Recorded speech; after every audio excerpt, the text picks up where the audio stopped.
Hello, dear students. Hope you are doing well, children. Today we are going to continue with Literature Chapter 3 The Victor. So, let's look at the warm up first. Who is your favorite sports person? Write some words related to that sports person in the word web. For example, if I write Virat Kohli, I may write in one of the bubbles cricketer. In another bubble, captain of the Indian team. In the third bubble, I may write batsman and so on. If I choose to write my favorite sports person is Sania Mirza, in one of the bubbles, I may write tennis player. In another bubble, I may write one Grand Slam title and so on. Alright? Now do this yourself. Okay? Now let's begin the reading of the poem. It is said that you can win only if you are bold and determined to win. Read this motivating poem by C.W. Longnecker about why believing in yourself is important. If you think you are beaten, you are. If you think you dare not, you don't. If you like to win but think you can't, it's almost a cinch you want. If you think you will lose, you are lost. For out in the world we find success begins with a fellow's will, it's all in the state of the mind.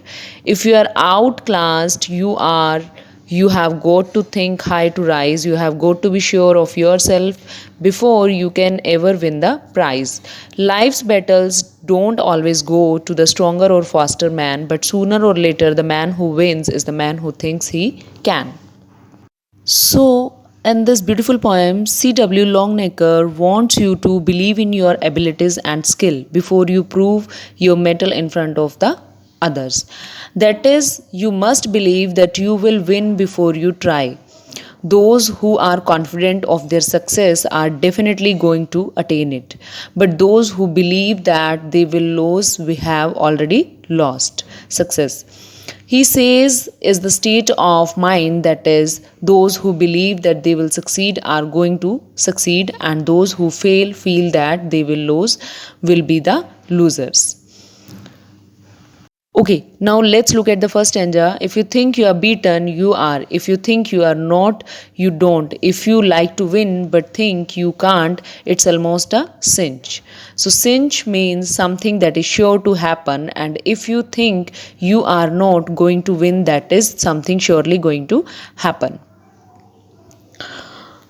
Now, let's look at the literary device used here. Literary device, children, is something that is used to beautify your writing or to lay stress on something in this stanza. Here, the poet has repeated the word if you think. This is to emphasize the point that we get what we believe. This type of literary device is called a repetition. Okay, now let's look at the second stanza. If you think you lose, you are lost. For out in the world we find success begins with a fellow's will. Fellow's will means a person determination, that is one who's determined to win will win. It's all in the state of the mind. State of the mind means the feelings or thoughts in one's mind. So those who have the thought or feeling of determination to win are going to be the winners at the end of the day. Now let's look at the next stanza.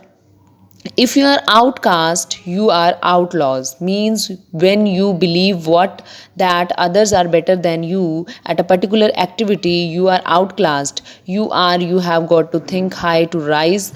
You have got to be sure of yourself before you can ever win the prize. Life's battles don't always go to the stronger or faster man. That is, somebody who's strong or fast is not always going to be the winner, but sooner or later the man who wins is the man who thinks he can. That is, a person who believes in his abilities is going to be the winner at the end.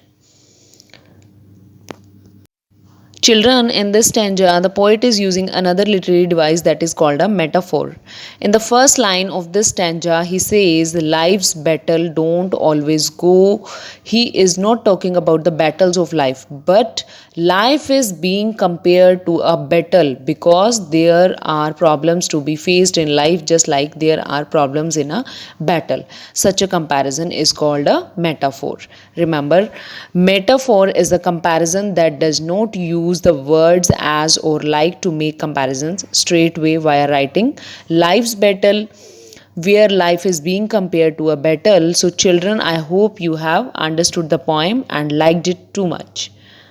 So now you have to recite this poem once yourself, and then there are few exercises given on the next page. Try to attempt the exercises yourself and do this book work with the pencils in the book itself. Okay. Next video I'll be sharing the answers of these. Okay. Till then, take care of yourself. Bye.